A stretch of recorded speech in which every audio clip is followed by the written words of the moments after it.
வணக்கம்.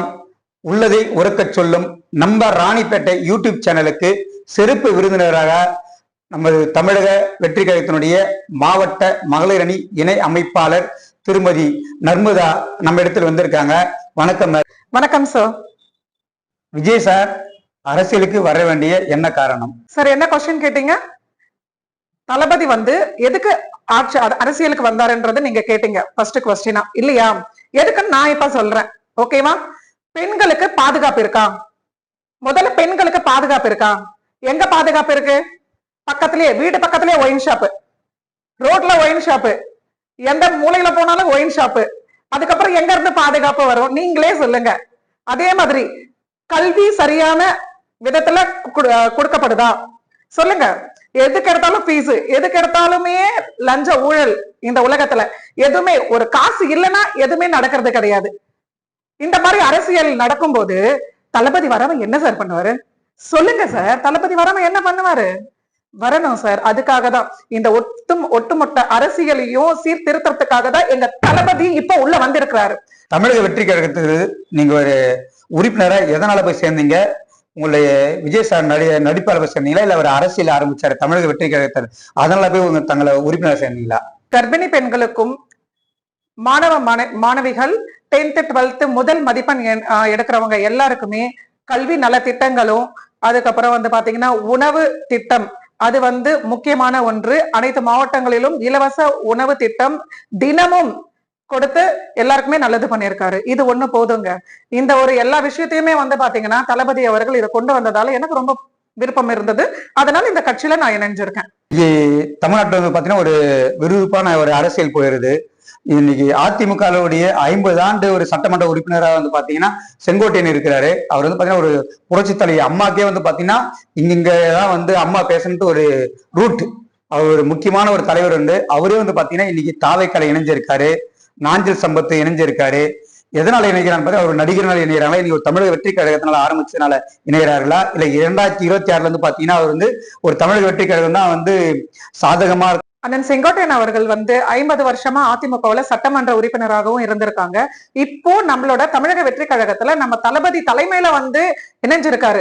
இப்படி மூத்த தலைவர்கள் அனைவருமே ஒவ்வொருத்தரா நம்ம தளபதி கட்சியில இணையும் போது நமக்கு பெருமையா தானே இருக்கு. இப்ப மட்டும் இல்லைங்க, ஜனவரி மாசம் இன்னும் பார்க்க தானே போறீங்க. அந்த ஜனவரி மந்த்ல யார் யாரெல்லாம் உள்ள நுழைறாங்கன்னு மட்டும் பாருங்க. நம்ம கட்சி இன்னும் ஸ்ட்ராங் ஆக போகுது. நீங்க பார்க்க தானே போறீங்க. அப்போ 2026ல தளபதி ஆட்சியை அமைப்பாரு. தமிழக வெற்றி கழகத்தினுடைய ராணிப்பேட்டை மாவட்ட செயலாளராக பூக்கடை மோகன் தளபதி விஜய் அறிவித்துள்ளாருங்க. இன்னைக்கு கட்சியினுடைய வேலை எல்லாம் என்ன மாதிரி ஒரு வேலை செய்து வராருங்க? தமிழக வெற்றி கழகத்தின் ராணிப்பேட்டை மேற்கு மாவட்டத்துல மாவட்ட செயலாளர் தான் எங்க பூக்கடை மோகன் அண்ணா அவர்கள். அவர் ரசிகரா இருக்கும் போதே நிறைய நலத்திட்டங்கள் பண்ணியிருக்காங்க. தளபதி இவரை மாவட்ட செயலாளரா அறிவித்ததுக்கு அதுக்கப்புறமும் கூட பொறுப்புகள் ஜாஸ்தி ஆயிட்டு நம்ம சுற்று வட்டாரத்துல இருக்க எல்லாருமே எல்லா தொகுதிகளையும் சரி மக்களுக்கும் சரி தானா என்ன சொல்றது இறங்கி பயணிச்சுட்டு இருக்காரு. இப்ப ஒரு தெருவுக்குள்ள போயிட்டு மோகன் அண்ணா, பூக்கடை மோகன் அண்ணான்ற பேரை சொன்னாவே அவரா அந்த தம்பியா, அவர் செய்யாத என்ன நலத்திட்டங்கள் இருக்கு? ஓகேவா? அவர் என்ன செய்யல அதை நீ என்கிட்ட சொல்லு அப்படின்ற மாதிரி சொல்றாங்க. இப்ப நான் இந்த இடத்துல நிக்கிறேன். நான் அவரை நோக்கி ஒரே ஒரு போன் பண்ணா போதும், அண்ணா எனக்கு இந்த ஒரு உதவி வேணும் அப்படின்னும் போது தானா இறங்கி அடுத்த நொடியை யோசிக்க கூட மாட்டாருங்க. எங்க அண்ணா அடுத்த நொடியை நான் இருக்கமா, உனக்கு என்ன உதவி வேணும்னு சொல்லு, அடுத்த நொடியை நான் முடிச்சு காட்டுறேன் அப்படின்றவர்.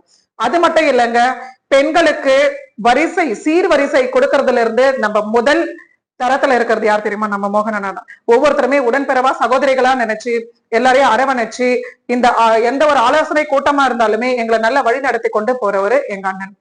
குறிப்பா பாத்தீங்கன்னா தமிழக வெற்றி கழகம் 234 தொகுதியில தனித்து நின்றால் தமிழக வெற்றி கழகம் ஆட்சி 2026ல பிடிக்குமா? சார் பார்க்க தானே போறீங்க. 234 தொகுதியிலுமே வேட்பாளரை அறிவிப்பாங்க. அறிவிச்சாலுமே தளபதி மட்டும்தான் வேட்பாளர். ஓகேங்களா? கண்டிப்பா நாங்க ஜெயிப்போம். 2026ல கண்டிப்பா ஜெயிப்போம்.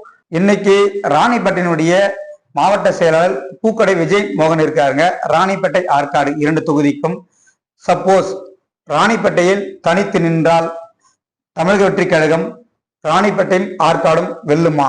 தமிழ்நாட்டுல 130 கவுன்சிலர் இருக்காங்க. அந்த 130 கவுன்சிலர்ல எங்க மாவட்ட செயலாளர் பூக்கடை மோகன் அண்ணா அவர்களும் ஒருத்தர். 3வது வார்டுக்கு வாலாஜாபேட்டையில 3வது வார்டுக்கு கவுன்சிலரா இருக்கிறாரு. இதுக்கப்புறம் எடுத்துக்காட்டு என்னங்க வேணும்? இதுவே ஒரு சாட்சி தானங்க. தளபதி போட்டோ வச்சுட்டு வீடு வீடா, இதுல வந்து தளபதியோ பொதுச் செயலாளரோ யாருமே வரலங்க. அவரோட போட்டோ வச்சு நாங்க வந்து 3வது கவுன்சிலரா அவர் ஜெயிச்சிருக்காரு. இதை விட வேற சாட்சி எதுவுமே கிடையாது. அதுக்கப்புறம் வந்து ராணிப்பேட்டை ஆற்காடு, அதாவது ராணிப்பேட்டை ஆற்காடு 2 தொகுதியிலுமே எங்க மோகனண்ணா தலைமையில ஜெயிக்க வச்சு தளபதி கையில குறிப்பா பாத்தீங்கன்னா நாம் தமிழர் கட்சியினுடைய ஒருங்கிணைப்பாளர் அண்ணன் சீமான் வந்து பாத்தீங்கன்னா என்னுடைய சகோதரர், என்னுடைய தம்பி தளபதி விஜயை பார்த்து எப்பவே செய்தியாளர்கிட்ட சொல்லுவாருங்க. இப்போ ஒரு குறிப்பா வந்து பாத்தீங்கன்னா தமிழக வெற்றி கழக கட்சி ஆரம்பிச்சு மாநாடுகள் நடத்தி பிறகு வந்து பாத்தீங்கன்னா இன்னைக்கு வேறு மாறாக நாம் தமிழர் கட்சியிலிருந்து அனைவரும் வந்து பாத்தீங்கன்னா ஒரு கேள்விக்குறியாக நேர்மாறான கேள்வி இருக்குது. என் தம்பி இல்ல, நான் களத்துல பார்ப்போம்னு சொல்றாங்க. நீங்க இது எப்படி ஒரு தமிழக வெற்றி கழகத்தினுடைய கட்சி தொண்டராக நீங்க எப்படி பாக்குறீங்க? சீமான் அவர்கள் வந்து பாத்தீங்கன்னு வச்சுக்கோங்களேன், தம்பி தம்பின்னு தானே சொல்லிட்டு இருந்தாங்க. இத்தனை காலமா தம்பி தம்பின்னு சொல்றவரு இப்ப ஏன் அவரை தளபதியை எதிர்க்கிறாங்க? ஏன் தெரியுமா? மாநாடு, அந்த மாநாட்டுல கூட்டத்தை பார்த்த உடனே அவருக்கே வந்து ஷாக் ஆயிடுச்சு. எப்படியோ ஜனவரியில இவர் தான் வந்து இடத்த பிடிக்க போறாரு, சிஎம் ஷீட்டை கண்டிப்பா இவர் தான் பிடிக்க போறாருன்னு தெரிஞ்சிடுச்சு. அதுக்கப்புறம் தம்பி தம்பின்னு எங்க சொல்றாரு? அவர் எந்த பிரஸ் மீட்டுக்கும் நம்ம பேசும்போதுமே எல்லாமே அவங்க கேட்கிற கேள்விக்கு வேற மாதிரியான பதில தான் சொல்லிட்டு இருக்காங்க.